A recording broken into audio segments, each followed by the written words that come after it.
கணேசாய நமக. பணிவளர்ந்த வணக்கத்துடன் உங்கள் யோகா விஜய்.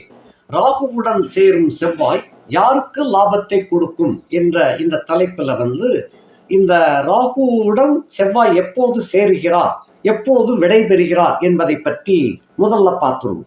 22/4/2024 3:04 அளவில் இந்த செவ்வாய் என்பவர் பூரட்டாதி நட்சத்திரம் 4ஆம் பாதமாகிய அந்த மீன ராசிக்கு பிரவேசம் செய்கின்றார். அந்த காலகட்டத்தில் ரேவதி 1ஆம் பாதத்தில் ராகு அங்கே பின்னோக்கிய பயணத்தில் வந்துகிட்டு இருக்கிறார்.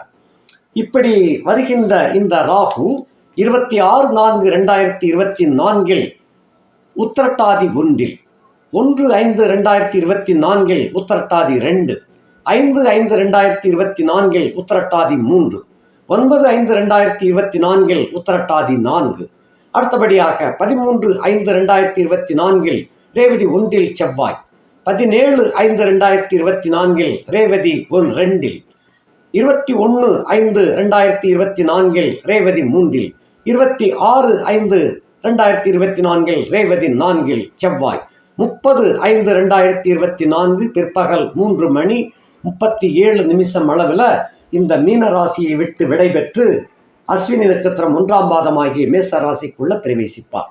இப்படி பிரவேசிக்கின்ற இந்த செவ்வாய் ராகுவோடு கொஞ்ச நாளைக்கு பயணம் பண்ணுகிறார். ஏற்கனவே அவர் கடுமையான ஒரு முரட்டுக்கிரகமாகிய செவ்வாயுடன் போராடி அவர் சண்டை போட்டு வல்லமை பெற்று அதெல்லாம் தாண்டி வெற்றி நடை போட்டு இங்கே நம்ம மீனத்துக்குள்ளே என்ட்ரி ஆயிருக்கிறாரு.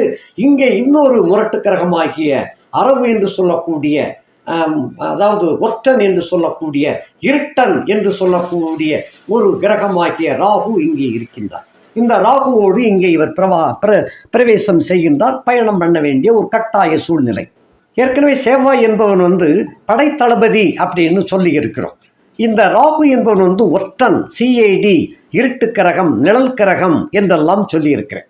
இந்த மகா சபையில், தேவ சபையில் படைத்தளபதிக்கும் பொதுவாக தேவசேவை மட்டும் இல்லை, நம்ம பொதுவாக நாட்டில் கூட உடை அணிந்த அதிகாரிகளுக்கும் இந்த சாதாரண உடையில் உள்ள சிஐடிக்களும் கூட அப்பப்போ சில ஈகோ பிரச்சனைகள் போகும். சில பேர் ஒற்றுமையாக இருப்பாங்க, சில பேருக்குள்ள ஈகோ பிரச்சனை வர்றது போல தான் அங்கேயும் படைத்தளபதியும் ஒற்றர்களுக்கும் இடையில சில சமயங்களில் ஈகோ பிறக்கும். அது இடத்தை பொறுத்து, ராசியை பொறுத்து, நம்ம சொல்கிறோம்ல, இடம் பொருளை பொறுத்து அந்த ஈகோ, நட்பு இவைகள்லாம் மாறும்னு சொல்கிறோம் இல்லையா? அதுபோல் அங்கே மீனத்தில் இருக்கின்ற காரணத்தினால இவங்க 2 பேரும் ஒற்றுமையாக தான் இருப்பாங்க. அதில் பகைத்தன்மை, ஈகோ தன்மையெல்லாம் இவங்களுக்கு வராது. இது வேறு இடத்துல வரும். அந்த பகை என்ற இடத்துல வரும். இங்கே 2 பேருக்குமே நட்பு என்ற வீடு தான். ஆகையினாலே ஒருத்தருக்கு ஒருத்தர் நட்பில் தான் இருக்கிறாங்க. ஆகையினால இவங்க நல்லதை செய்யத்தான் கடமைப்பட்டிருக்கிறார்கள். இப்போ கடகராசியை பொறுத்த மட்டில் எப்படி என்ன செய்வாங்கன்னு பார்ப்போம். கடகராசியை பொறுத்த மட்டில் 5-10க்கு உரிய செவ்வாயுடன் இந்த ராகு இருக்கிறார். அந்த வீடு எத்தனாம் வீடுன்னு சொன்னால் 9ஆம் வீடு. இப்போ பாக்கியத்தை கெடுக்கக்கூடிய வகையில் உள்ள ராகுவை செவ்வாய் சேர்ந்ததனாலே ராகுவினுடைய ஆதிக்கம் குறைந்து விடுகின்றது.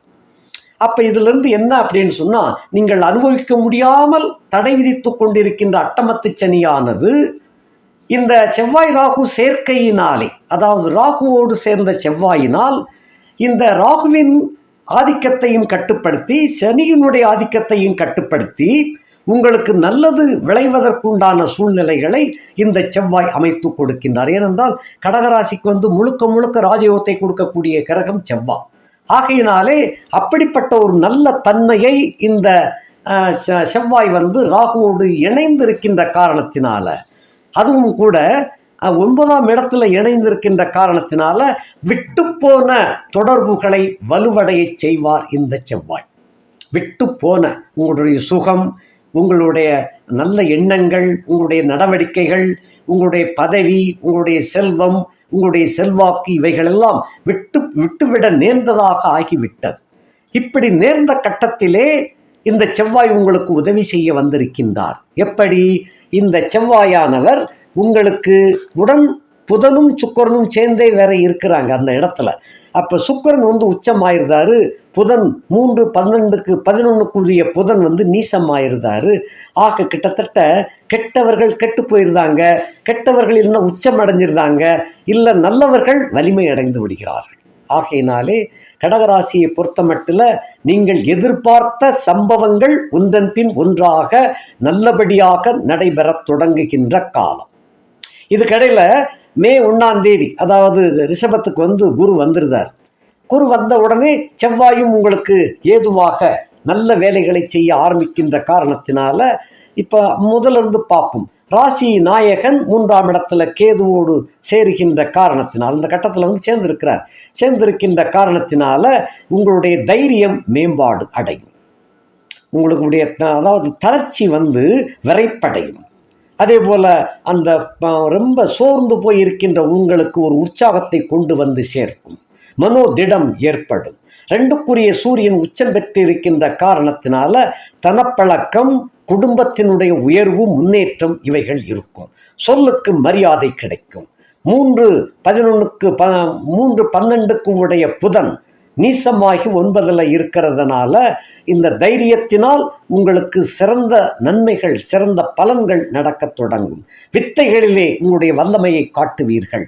4-11 அதிபதியாகிய சுக்கிரன் உச்சம் பெற்ற காரணத்தினாலே தாய் நலம் பெறுவாள். கல்வி சுகமடையும். கல்வியினால் ஒரு உங்களுக்கு உண்டான சகாயம், வெற்றி கிடைக்கும். படிப்பிலே ஆர்வம் கிடைக்கும். போட்டித் தேர்வுகளிலே வெற்றி பெறக்கூடிய வாய்ப்பு. 11ஆம் இடத்தும் லாபம் பெற்றதனாலே கல்வியினால் லாபம் கிடைக்கின்றது. அதுக்கடுத்து 5-10 அதிபதியாகிய செவ்வாய் தான் உங்களுக்கு 9ஆம் இடத்துல ராகுவோடு சஞ்சாரம் செய்கின்றார். அப்போ பாக்கியத்தை நஷ்டப்படுத்தக்கூடிய இந்த ராகுவை கட்டுப்படுத்தி பாக்கியத்தை வலு சேர்க்கக்கூடிய வகையிலே, ஐயா பாக்கியத்தில் கெடுக்கக்கூட வேண்டாம், நல்லது கூட காட்டும் பரவாயில்ல, கெடுக்காமல் இருந்தால் போதும்னு சொல்கிறோம் இல்லையா. இருக்கிறது உள்ளபடி பார்த்துக்கிடுவோம் ஐயா, கெடுக்காமல் இருந்தால் போதும், நல்லது செய்யாட்டும் பரவாயில்லையா அப்படின்னு சொல்கிறாங்க இல்லையா. அதுபோல கெடுக்காமல் பார்த்து கொள்கிறார். மேற்கொண்டு நல்லதையும் செய்து காட்டுவார். தொழில் உத்தியோகம் கிடைக்கும். அந்த அருமையான கட்டம் 30/5/2024க்குள்ள எதிர்பார்த்த நல்ல தகவல் கிடைக்க செய்வார் இந்த செவ்வாய். சில பேர் கடல் கடந்து செல்லக்கூடிய ஒரு வாய்ப்பை உண்டாக்கும். தொழிலுக்காகவோ உத்தியோகத்திற்காகவோ கடல் கடந்து மாநிலம் விட்டு மாநிலம், மாவட்டம் விட்டு மாவட்டம், இந்த மாதிரியாக சென்று வரக்கூடிய ஒரு வாய்ப்பை உருவாக்கி தருவார். பூர்வ புண்ணிய சிக்கல் கொஞ்சம் இருக்கத்தான் செய்யும். ஏனென்றால் 5ஆம் இடத்துல தான் ராகு, செவ்வாய், புதன், சுக்கிரன் இருக்கிறாங்க. ஆக இந்த இடத்துல வந்து இன்னும் காலதாமசம் அடையத்தான் செய்யும். பாட்டி முட்டை சொத்துக்கள் இல்லாதவர்களுக்கு பிரச்சனை இல்லை. சொத்துக்கள் உடையவர்களுக்கு இந்த காலகட்டத்தில் நல்ல செய்தி கிடைக்காது. அடுத்தபடியாக 6-9 அதிபதியாகிய குரு உங்களுக்கு 9ஆம் இடத்துல இருந்து கொண்டு இருக்கிறார் செவ்வாய் பயிற்சியின் போது. அது பின் அவர் பயிற்சியாகி ரிஷபத்துக்கு 1/5/2024 ரிஷபத்துக்கு வந்து விடுகின்ற காரணத்தினால அந்த மே 1ஆம் தேதியிலிருந்து 30ஆம் தேதிக்குள்ள கண்டிப்பாக உத்தியோக வாய்ப்புகள் தேடி வரும். போட்டித் தேர்வுகளிலே வெற்றி கிடைக்கும். உத்தியோக வாய்ப்புகள் தேடி வரும். வேலையில்லாமல் சுற்றி கொண்டிருப்பவர்களுக்கு கூட நல்ல கம்பெனியில் வேலை கிடைக்க செய்வார் இந்த செவ்வாய். அடுத்தபடியாக அந்த குருவும் அதற்கு ஒத்து ஊதுவார். 7-8 அதிபதியாகிய சனி 8ஆம் இடத்திலே அமர்ந்திருக்கின்ற காரணத்தினால திடீர் காதல் கல்யாணம் நடக்கக்கூடிய ஒரு வாய்ப்பு இந்த சந்தர்ப்பத்தில், அதுவும் குறிப்பாக 30/5/2024க்குள்ள நடக்கக்கூடிய ஒரு வாய்ப்பு உண்டு. குரு வந்த உடனே அந்த வேலையை செஞ்சிருந்தார். உங்களை சுபக்கத்துக்குள்ளே கொண்டு போய் தள்ளிடுறாரு இந்த குரு பகவான். அதுக்கு செவ்வாய் சப்போர்ட்டாக இருப்பாங்க, செவ்வாயும் ராகுவும். ஆக இதுவெல்லாம் அந்நிய மதம், அந்நிய ஜாதி சம்பந்தப்பட்ட பிரச்சனையாக இருக்கும். பிரச்சனை இருந்த போதிலும் வெற்றி உங்களை தேடி வந்துவிடும் இந்த கடகராசிக்காரர்களுக்கு. அடுத்தபடியாக சிம்ம ராசிக்காரங்களுக்கு இந்த ராகு கேது எப்படி இருக்கும் அப்படின்னு பார்த்தோம்னா, சிம்ம ராசிக்கு என்னன்னு சொன்னால் 8ஆம் இடத்துல வந்து இந்த சேர்க்கை ஏற்படுகின்றது. இந்த ஆல்ரெடி ராகு கேது பயிற்சி வந்து சிம்மத்துக்கு அவ்வளவு சிறப்பாக இல்லை. அந்த சிறப்பாக இல்லை என்ற போதிலும் அடுத்து சிம்ம ராசிக்காரர்களுக்கு ஏற்கனவே கண்டகச்சனி ஓடிக்கிட்டு இருக்குது.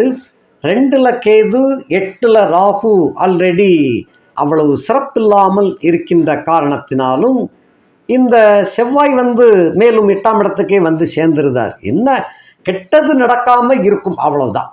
அந்த 8ஆம் இடத்துல உள்ள ராகுவை வேலை செய்ய விடாமல் இந்த செவ்வாய் வந்து தடுத்துருவார். ஏன்னா சிம்ம ராசிக்கும் செவ்வாய் வந்து யோகாதிபதி தான். அவரோடு புதனும் சுக்கிரனும் சேர்ந்திருக்கிறதுனால கெட்ட சம்பவங்கள் தடுக்கப்பட்டு விடும். மேலும் வார்த்தைகளில் வித்தியாசம் இல்லாமல் அளந்து பேசுவது நல்லது சிம்ம ராசிக்காரர்கள். அது போக இவங்களுக்கு எச்சரிக்கை தான் கொடுக்கணும். என்ன எச்சரிக்கை அப்படின்னா, தண்ணீர் திரவ நிலைகள் சம்பந்தப்பட்டவற்றில், அதாவது பாத்ரூமு, அது போல் வீட்டில் வந்து அந்த இடத்தை வாஷ் பண்ணி விடும்போது சறுக்குதல், வழுக்குதல், உரசுதல், இப்படிப்பட்ட சம்பவங்கள் நடக்கக்கூடியதாக அமைந்துவிடும். ஆகையினாலே அவர்கள் ரொம்ப எச்சரிக்கையாக அதாவது இமோஷனல் அடையாமல், அதாவது உணர்ச்சி வசப்படாமல் நடந்து கொண்டீர்களேயானால் சிம்ம ராசிக்காரங்கள் தப்பித்துக் கொள்ளலாம். இந்த உணர்ச்சி வசப்படுவதனால்தான் சில காரியங்கள் கெட்டுவிடும். அதிலும் குறிப்பாக 1/5/2024 பிறகு ரொம்ப கவனமாக இருக்க வேண்டும்.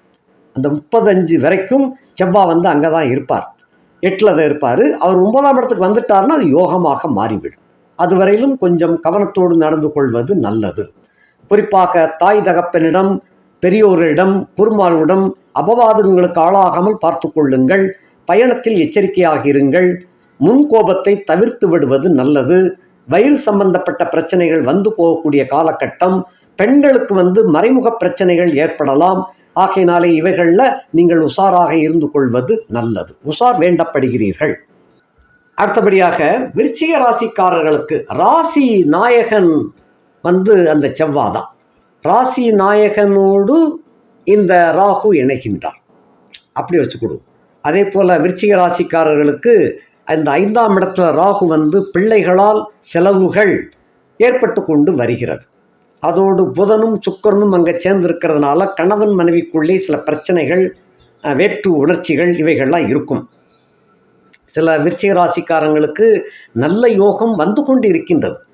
நல்ல யோகம் வந்துக்கிட்டு இருக்கு அப்படின்னு சொன்னால், கிட்டத்தட்ட குருப்பெயர்ச்சியிலிருந்தே விருச்சிக ராசிக்காரங்களுக்கு வந்து தொழில் தொடங்கவும், உத்தியோகம் கிடைக்கவும், வியாபாரம் பெருகவும் உண்டான காலகட்டம் நெருங்கி வருகிறது. இந்த காலகட்டத்துக்குள்ள ராசி நாயகன் வந்து 5ஆம் இடத்துல உள்ள ராகுவோடு இணைகிறார். இணைகின்ற காரணத்தினால இந்த பூர்வ புண்ணிய வகையில் உள்ள சில குழப்பங்கள் வந்து உங்களுடைய முன்னேற்றத்தை தடை செய்யும். ஆகையினால உங்களுடைய சொந்த பந்தங்கள் இப்போ சொல்லக்கூடிய வார்த்தைகளுக்கு மதிப்பு கொடுக்காமல் உங்களுடைய சொந்த யோசனையில் போங்க. உங்கள் விஷயத்தில் பிரத்தியார் தலையிடாமல் பார்த்து கொண்டால் நல்லது. பிரத்தியார் என்றால் இந்த இடத்துல உங்களுடைய உறவுக்காரர்கள். ஏன்னா 5ஆம் வீடு. அதே போல் அந்த குலதெய்வ வழிபாட்டுக்கு உகந்த நேரம் இது.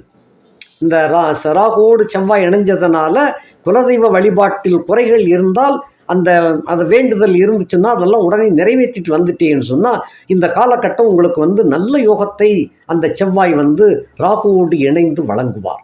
நட்பு வளையத்தின் மூலமாக, நண்பர்கள் மூலமாக அதாவது அந்நிய ஜாதி, அந்நிய மதம், இந்த நட்பு ரீதியாக உங்களுக்கு தொழில்துறையில் வந்து முன்னேற்றத்தையும், வியாபார ரீதியிலே உள்ள சிக்கல்கள் விலகுவதற்கும் இந்த ராகு செவ்வாய் சேர்க்கை வந்து நல்ல யோகமாக விளங்குகின்றது. தகுந்த நடைமுறையை கையாண்டீர்களே ஆனால் இந்த காலகட்டத்தில் வந்து உங்களுடைய சொந்த முயற்சியாக இருக்க வேண்டும். அந்த சொந்தக்காரர்கள் கொடுக்கக்கூடிய ஆலோசனையை நம்பினீங்கன்னு சொன்னால் நடுக்காட்டில் போய் நிற்க வேண்டியது. நடுக்கடலை தத்தளிக்க விட்டுட்டு போயிடுவாங்க. ஆகையினாலே அவைகளை நம்ப வேண்டாம். உறவை நம்புவதை விட நட்பை நம்பினீர்களே ஆனால் கண்டிப்பாக ஜெயித்து காட்டலாம் இந்த ராகுவுடன் சேருகின்ற செவ்வாயினால்.